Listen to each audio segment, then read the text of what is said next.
in this battle, we're taking on Gojo on Earth Zero, who has turned off his team preview. However, the unfortunate mistake this man made was having Mewtwo at the front of his party, so I already know what kind of player we're facing today. But anyways, we're going to leave it to Charizard.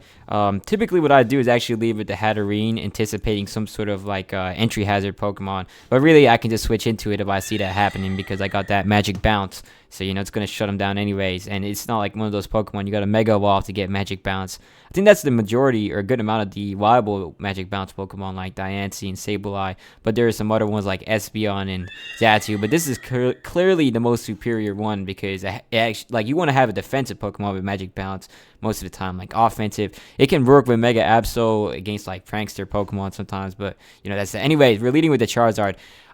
If you didn't see the last battle, I don't know if I'm actually gonna, I'm definitely gonna upload that. But I was playing so trash. It's crazy. I be doing that these days. Like that's the problem because like I feel too comfortable with what I got here, and I'm not smart enough to know when to switch and when not to switch. However, it's hard because this team is a Sun team. I've never really used the Weather team, so I'm not too skilled in that kind of department. However, I'm gonna have to make sure I actually play a bit more smart because even though it's really good to get the Weather set up and try and play aggressively like this, against this I don't need to be doing that, especially since I don't have Roost. So the Hatterene is going to come out here, and we're going to probably use our super effective attacks to make sure this doesn't get too far.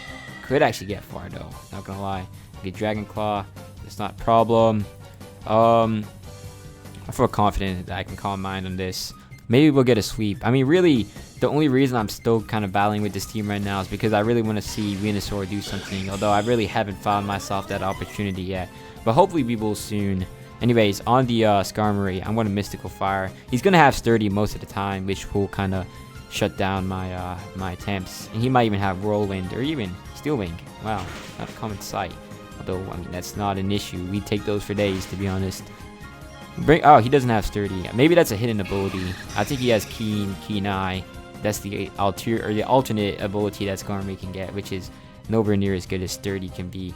Although even then, Sturdy's kind of like hit or miss. Can be good, but not all the time. Just depends on what you're using. Okay, so the Xerneas comes out.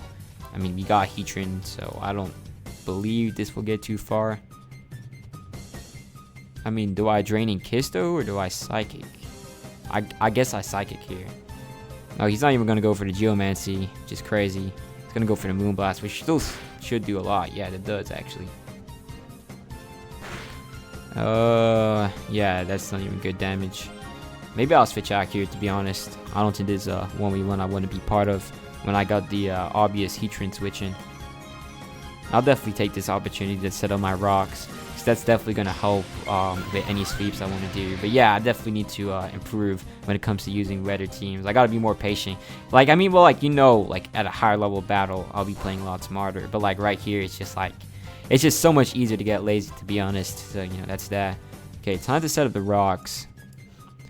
Only thing is, there is no taunt on this, so it kind of hurts it a bit. But, I have Toxic, so as long as this doesn't have Geomancy and Aromatherapy, we should be fine. Although, really, I feel like Xerneas could run, Moonblast and then Hidden Power Ground, and it would still be pretty good with Geomancy. So, it's an interesting Pokemon. Rest would also really suck a lot. Although I do have physical attackers, luckily, so I just make use of that, to be honest. Start Rock comes up. It's most likely that this guy is running the Aura Sphere, or something along those lines, which is why he would make that switch. And that tends me to go into Charizard. Probably not too smart, because, the problem with the Charizard switch is that he's probably going to have Electric type coverage, but it's fine. I don't really care. I'm going to do it anyways. And I've also just seen so much of Charizard that, I'm confident that I don't really need to play too smart with it, because it's already kind of performed, done its stuff. I want to see other Pokemon in the spotlight, which is why I'm trying to set them up right now, like the Venusaur, for example. Although really would not come in too easily on the Mewtwo, but I guess it's still going to be fine. Flamethrower comes out. We eat that up though. Yeah, that's a bit of a questionable move, especially in Flash Fire. I don't know if he knows what he's dealing with. I'm going to Fire Blast actually and just take some damage here. It's probably not going to one-shot since it's a Mewtwo, but it could do a lot of damage. That would be really nice to see. And dang, actually, like the last battle, I saw someone using Gigawatt Havoc, so I actually don't know how it works, but it looks like some of the Z moves have started to return. Although, like, not all of them, because I swear I've been trying to use Titanium Z or whatever, and it didn't work out. Dang, the Mewtwo gets one-shotted by a critical hit and outsped, so looks like this guy isn't a full PvP kind of player. Xerneas comes out. Okay. I think it's Venusaur time, y'all. As long as Venusaur does not sell. I'm going to probably Sludge Bomb and then go for the growth. Although the Life Orb is kind of like a weakness in a sense, since it neutralizes the amount of hits you can take. Since, like, you know, you really want to retain as much HP as possible. Moonblast is going to come out here. Okay, we take that pretty nicely though. I'm really hoping he switches out rather than attacks. Like, he might have like Psychic though. Like some Xerneas is. I actually don't know if Xerneas learns Psychic, but I wouldn't be surprised if it does. Hopefully he switches out. Yeah, that's perfect. Now we get a free growth. And with the Start Rocks, I mean, we might start tearing through this guy's team. Salamence comes out. Not an issue though, so we're a special attacker. At least this set is. So I'm not going to be too concerned. So hopefully the sunlight lasts quite a long time, so we can really capitalize off of the sun. Although I'd say, like, really for a Pokemon like Venusaur, it may benefit a bit more being paired with like a Ninetales or a Torkoal, because I mean you can run the Heat Rock on those Pokemon, which will prolong the sun. Like Charizard is definitely a more viable Pokemon than any of those options, but for the sake of having the sun up, you know, these guys can help quite a lot. Okay. I actually don't think we one-shot this, and he will probably one-shot with the, what's it called, Fusion Flare, or whatever he's running, or Blue Flare, or maybe it will. We'll see. Let's find out how good Venusaur actually is. I'm really hoping it can. Okay, it does one-shot. Maybe Venusaur will sweep this guy's team. Like, I really wanted to see that. I really wanted to use the Venusaur today. Ferrothorn, not an issue, though, because we got Weather Ball. Dang. Looks like we do get that Venusaur sweep we were looking for. Unless the sunlight runs out on the last turn. Wait, what? Dang. No! Oh, that's tough. It looks like the sun right now. That's tragic. It's alright, though. It's alright. I mean, we got what we came for. Charizard probably comes back out. Cleans up.